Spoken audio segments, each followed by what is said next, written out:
Enjoy a narrated virtual tour of foreign World War II aircraft exhibited at the Smithsonian's Air and Space Museum's Udvar-Hazy Center. This tour features military aircraft that were used by England, Japan and Germany during the Second World War. The museum is in Chantilly, Virginia, outside of Washington, D.C., is free to visit, but there is a $15 parking fee. The ultimate Westland Lysander mission began to take shape as World War II entered its third year. 3 Special Operations Executive Lysander squadrons began aiding various resistance movements in occupied Europe. It could insert and remove agents from the continent or retrieve Allied aircrew who had been shot down over occupied territory and had evaded capture. They transported 101 agents to and recovered 128 agents from Nazi-occupied Europe. Lysanders flew in other theaters of the war, including the Middle and Far East and with air forces of Allied countries. The Hawker Hurricane was the first British monoplane fighter aircraft and the first British fighter to exceed 300 miles per hour in level flight. They served as bomber interceptors, fighter bombers, fighters and ground support aircraft and even as Sea Hurricanes for the Royal Navy, flying on nearly every front until the end of the war. The Hurricane's most important role in World War II came during the Battle of Britain, fought between July and October 1940. RAF Fighter Command assigned Hurricane squadrons to concentrate on the bombers while the faster Spitfires engaged the escorting fighters, but many missions still resulted in Hurricanes engaging German fighters. According to Fighter Command, Hurricanes accounted for 55% of the 2,739 German losses during the Battle of Britain. The Japanese Kawasaki Kf-45 Toryu, Dragon Killer, Allied nickname Nick, entered service in the fall of 1942 and soon became popular with flight crews who used it mainly for attacking ground targets and ships, including U.S. Navy patrol torpedo boats. Unlike many Navy fighter airplanes, the Army's Toryu aircraft had crew armor and fire-resistant fuel tanks. It was the Army's only night fighter and was employed when the U.S. began flying low-altitude night attacks using incendiary bombs. This Ki-45 Kai-Hei is the last known surviving Nick of the 1,700 built. The Nakajima J-1N-1S Gecko, U.S. nickname Irving, was designed as a 3-seat, daylight escort fighter plane in 1941, then modified as a night fighter in May of 1943 and shot down 2 American B-17 bombers, proving its capability. Nearly 500 Geckos were built during World War II, with a sizable number used as kamikaze aircraft in the Pacific. This example is the last remaining J-1N-1 and it took more than 4 years and 17,000 man-hours to restore. The Kawanishi N-1K2 Shiden, Violet Lightning, Allied nickname George, was the best Japanese naval fighter produced in quantity during World War II. In air-to-air combat, experienced Japanese pilots flying the Shiden Kai could more than hold their own against most American pilots flying F-6F Hellcats. In February 1945, a brave pilot, Warrant Officer Muto, single-handedly engaged 12 Hellcats and shot down 4 of them before the remainder disengaged. The Shiden Kai was less successful when flying intercept missions against Boeing B-29 Superfortresses because of inadequate climb speed and power loss at high altitudes. Shiden pilots acquitted themselves well, but this excellent airplane was another good design that appeared too late and in too few numbers to reverse Japan's fortunes in the air war.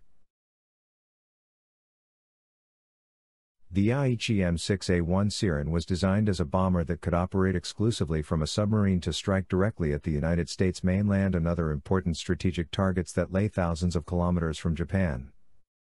Plans were made to use the Siren on attacks on the Panama Canal and the U.S. fleet anchored at Ulithi, but the war ended before the plans could be executed. The National Air and Space Museum's M6A1 was the last airframe built and today it remains the only Siren still in existence. Japan's J-7W-1 Shinden was the only World War II aircraft that was ordered into production with the main wing mounted at the rear of the fuselage and a smaller wing in the front, known as a canard configuration. It was ordered into production before the first flight, but there were only 3 test flights before the war ended.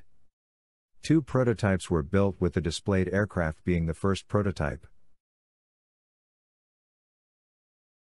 The Focke-Wulf FW-190, called Vuurger, Butcher Bird, entered service in 1941 and flew throughout World War II on all fronts.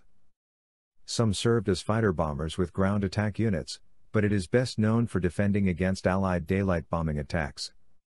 In September 1941, pilots flying the new Focke-Wulf tangled with Spitfires, and the Allied fighter proved inferior to the Vuurger by almost any measure except turning radius. Until Supermarine introduced the improved Spitfire Mark IX late in 1942, the Allies had no fighter to equal the Focke-Wulf. Luftwaffe fighter units flying the FW-190A5 played a principal role in inflicting heavy losses on unescorted U.S. heavy bombers during 1943. It excelled as both a fighter and ground attack aircraft, but the German aircraft industry could not build enough of both types simultaneously. By the fall of 1944, Luftwaffe Schlottschwadron, ground attack wings, operating them could muster little more than ineffective pinprick attacks against Allied ground forces closing in from the east and west. The museum's FW-190's final paint and markings are historically accurate for this specific airframe, SG-2, Schlagschwader or Ground Attack Squadron 2, during October 1944. The Arado or Tu-34B Blitz, Lightning, was the world's first operational jet bomber and reconnaissance aircraft and was the fastest jet aircraft of World War II. Blitzes provided excellent service, especially as reconnaissance aircraft. One 2-hour reconnaissance flight over the Allied beachhead in Normandy provided more useful intelligence than the Luftwaffe obtained during the previous 2 months. Virtually immune to interception, the Blitz continued providing the German High Command with valuable reconnaissance until nearly the end of the war. Only one Luftwaffe unit was equipped with bomber versions before Germany's surrender. Restoration specialists supplied markings of a typical aircraft from the first bomber unit to fly the Blitz, as this is the sole survivor of its type. The Heinkel HE-219 has been described as the best Luftwaffe night fighter in World War II. Heinkel's HE-219 was universally popular with its flight and ground crews and was considered a first-class aircraft by its British foes. Its 30mm cannon was so powerful that 3 of its explosive rounds were enough to bring down a heavy bomber like the British Lancaster. The cannon's oblique installation allowed attacks to be made on bombers from their vulnerable undersides while avoiding defensive gunfire. The museum's HE-219 is one of 3 that Allied secret agents captured in Denmark as part of Operation Lusty and shipped to the United States. The Dornier DO-335A1 file employed 2 liquid-cooled engines, each developing about 1,750 horsepower. One engine was mounted in the nose and the other in the tail in a unique low-drag push-pull configuration. It was enormous for a fighter plane, tall enough that a person of normal height could walk beneath it, and very heavy at 21,000 pounds loaded. The rear engine often overheated and the landing gear was weak and prone to failure. Pilots reported exceptional flight performance in acceleration and turning radius and docile handling with no dangerous spin characteristics. Dornier built as many as 48 files and another 9 or so were under construction when the war ended, but none were flown in combat. The National Air and Space Museum displays the second DO-335 built. The Messerschmitt Me-163 Comet holds the distinction of being the first and only tailless rocket-powered interceptor to see operational service. While it had little effect on the outcome of the war, considering the conditions under which it was developed and deployed, it is considered a significant technological accomplishment. Early combat experiences demonstrated several problems that prevented it from becoming an effective weapon. Its high speed, coupled with the cannon's slow rate of fire and short range, made effective gunnery nearly impossible against the slow-moving bombers. As a result, Me-163 pilots recorded a total of only 9 kills. It carried only enough fuel for 8 minutes of powered flight.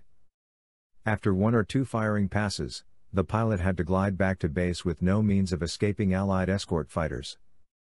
The aircraft is displayed in an unrestored condition at the museum's Stephen F. Udvar-Hazy Center. I hope you enjoyed this narrated virtual tour of foreign World War II aircraft displayed in the National Air and Space Museum.